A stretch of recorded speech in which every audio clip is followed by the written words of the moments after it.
Hey yo, actually Amungus here. Welcome back to episode 2 of what I'm calling Growing Pains. This series is basically about me trying to enter the fray as a tournament player in the fighting game community. But due to me mostly gaming on a Nintendo Switch, especially when it comes to recording purposes, my first tournaments have been in a game that I think doesn't get nearly enough attention anyway, them Fighting Herds. Now, I already am in the match a little bit, so I'm going to hop right into the breakdown because the purpose of this video is to rewatch and reanalyze and analyze my matches. Excuse me, but we're going to get to round 2. I win round 1 and I'm going to get straight into round 2. We definitely do already a lot better than our first tournament performance. We worked on it real hard. That's why you've been seeing a lot less content from the channel lately, because I've been grinding, trying to open up the kind of content that's available for me to make on this channel. And, respect to all the fighting game players. I know it's common for content creators to say execution and learning combos and all of that labbing and training mode isn't necessary, but I respect y'all's grind and I join y'all in y'all's grind and I grind it out as well. So what we're going to see happening a lot in this second round, I get some opportunities to chunk some health and really, like, both of us are taking advantage of the fact that we're both pretty weak to cross up, especially in neutral. Or by cross up, I really mean the high-low cross up. High-low mix-ups was really sorry. But you're going to see that they're able to use their magic abilities a lot throughout round 2 and pick up the win.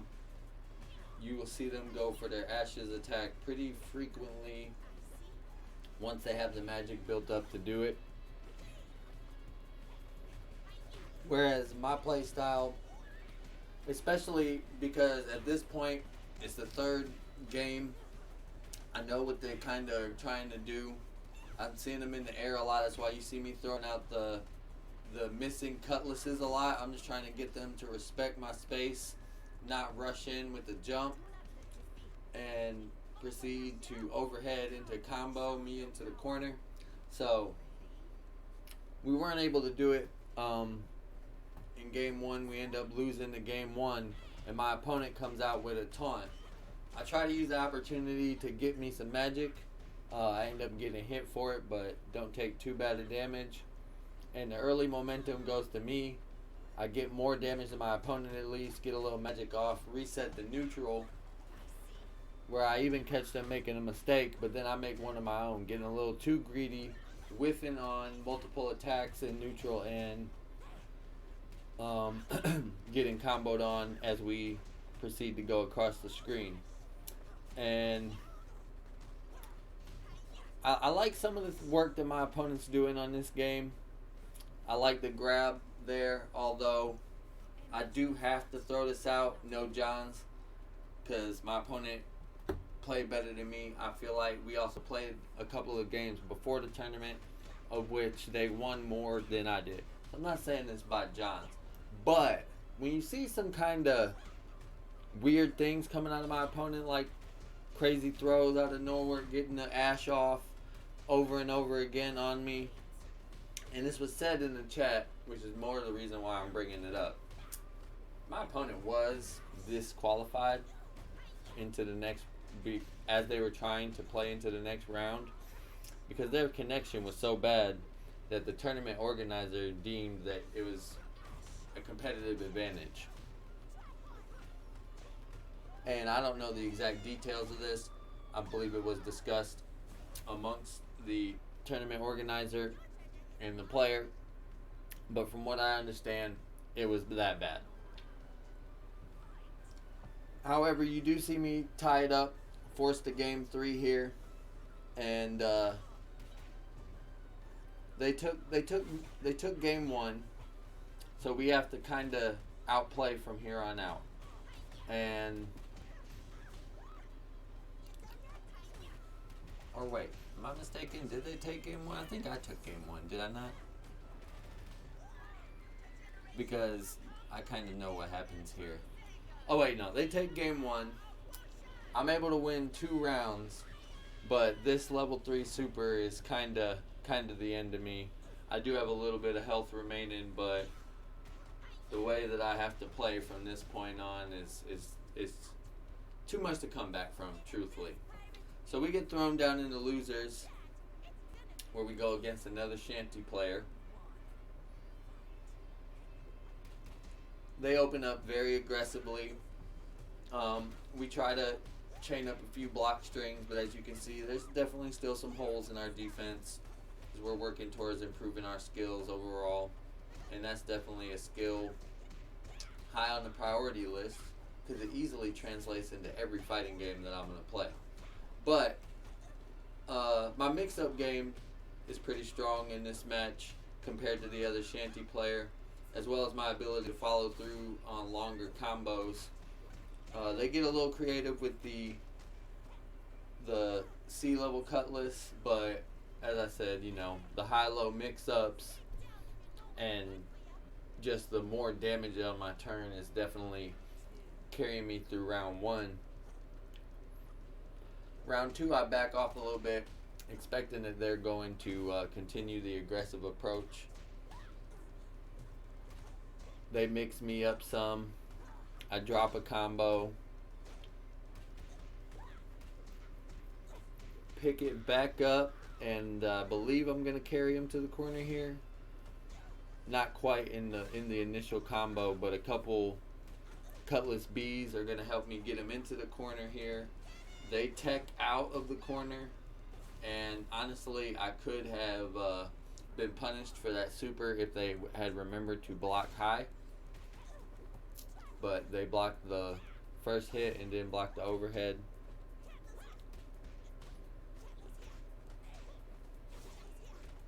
So I take game 1, 2-0. In the second round, you're going to see me get backed into the corner a little bit, but pretty decent defense. At least a little bit better than my opponent this round. Inching me slightly ahead in health, at least until my defense falters a little more. And I do eventually end up losing the round.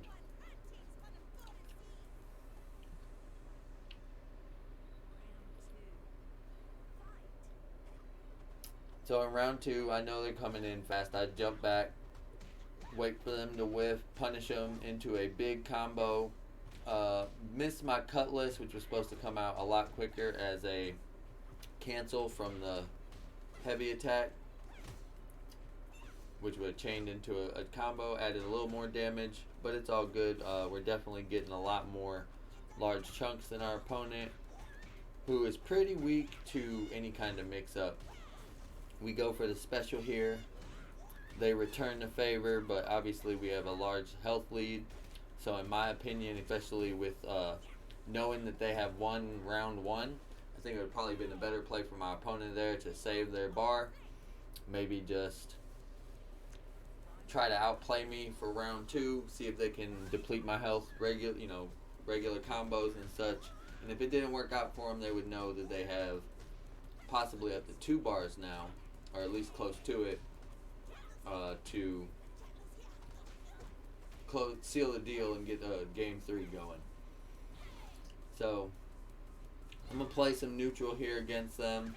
They rush in on the level 3 parlay, setting up a huge combo for me, which I don't commonly do. I usually keep my combos very basic and just try to get them into the corner where I can use my mix-up to not make things too complicated. But you see me get the magic addition to that one combo, adding a lot of damage to my combo and allowing me to advance to round 2 of losers, where I actually play the opponent who sent me to losers in my first Little Hoops tournament. Aura the Shifter is definitely a good shanty player. You see in the defense come out a lot better this time. They come with a short hop, heavies for the aerials. It's all very nicely teched out. They know when to use Magic A, Magic B, Magic C. As you see the dash from Magic B into the corner. You see the Cutlass. They kind of favor the B more than a lot of other Shanty players. But it definitely makes me give a look to that move's hitboxes. I was looking at it after the tournament matches, and it definitely is going to be added to my repertoire a little bit more. So at this point in the tournament, I kind of know the deal. I knew I was watching their other matches. I knew I don't have the better Shanty in this match, and I just want to show a lot of heart, try to play correctly, and not make it too bad on myself. You see, I messed up my tech there. I thought I was going to be kind of spicy and tech backwards into the corner, thinking they wouldn't predict that, and they did back up, expecting me to tech forward out towards them, but they just closed the gap and beat me down when I rolled backwards. It didn't work out for me. So they read me off the rip. I guess probably knowing that they have me on the ropes. I've been backing up a lot of my fights at the beginning of the round, but this time it seemed that they knew I was going to come in with the overhead C and block me with the Cutlass. Their offense is just from there going to just have a much easier time taking root than mine. Although I try to fight. I back up with the bullhead, but their make-up games and their just overall play is still at a much higher level than mine. Or the Shifter actually ends up placing second. They come out of losers bracket and have a good game against Calico Cat in grand finals. Like I said, they end up coming up second. So they're very strong. They're a good Shanty player. Had no regrets against losing to them, because I feel like my performance showed a lot of growth, especially compared to my last video. And that's really the whole point of the series. That's why it's called Growing Pains, because it takes some grind to get good at anything, whether that's Pokemon, fighting games, shooting games, life skills, your new job, you name it. Riding a bike, it don't matter. And that's kind of the point of the series. You'll definitely see more of them fighting herds as I will continue to enter tournaments in this game. And you'll also see some other tournament footage coming out of this series as well. As you see, I do show a lot of improvement in heart and end up taking a round off of one of the top competitors. It really gives me a lot of hope for where I can go with this series. I just got to work on the execution of the strategic elements that are already present in my mind, while also developing them as well, copying from other players, reviewing the tournament footages I'm doing in this match. And I don't know, I'm kind of getting to the point of rambling, because I'm obviously taking the L here. I kind of already spoiled that, but I just want to thank everybody for the support to this series, and we'll see you all next time. Peace.